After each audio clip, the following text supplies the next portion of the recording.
I'm announcing the first tranche of sanctions. The sanctions we imposed have generated 2/3 of the world joining us. They are profound sanctions.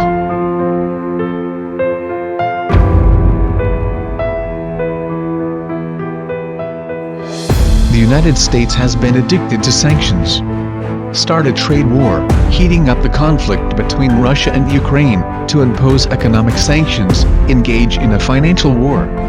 A series of practices of the United States, originally intended to pull the chestnuts out of the fire and reap the world's wealth, but in the end, it is biting itself. It not only caused world political and economic tension, but also brought serious impact on the United States itself. At present, inflation, rising prices, supply chain crisis. All of this has had a huge impact on American life. Along with inflation and the economic downturn, Americans are facing the highest cost of living ever.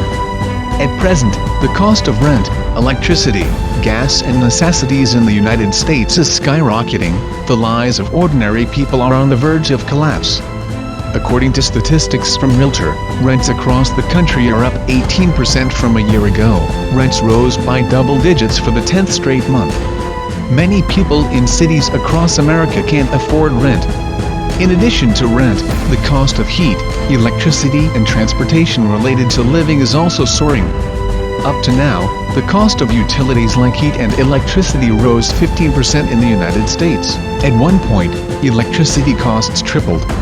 In a manner of speaking, under the direct influence of high inflation, trade war, abusive sanctions, governance failure, and the fueling conflict between Russia and Ukraine, the U.S. is now paying the price for its actions.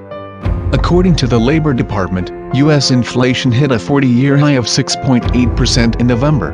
That is well above the Fed's safe target of 2%. The price of the necessities of life and production has risen almost across the board. Gas prices are up 50%, eggs are up 12%, ham is up 20%, washers and dryers are up 15%. And the rise in the price of these things is only a small part of life. A Gallup survey found that 45% of households were experiencing some degree of financial distress, and 10% said financial difficulties had seriously affected their lives. With inflation high and wages stagnant, most Americans will continue to suffer from higher prices. It now appears that the U.S. government, keen on wielding the big stick of sanctions, has not only affected the world economy, but also damaged its own interests. In the trend of peace and development of the times, if the U.S. continues to pursue its own course, and try to pull the chestnuts out of the fire, such a practice will only come back to bite itself.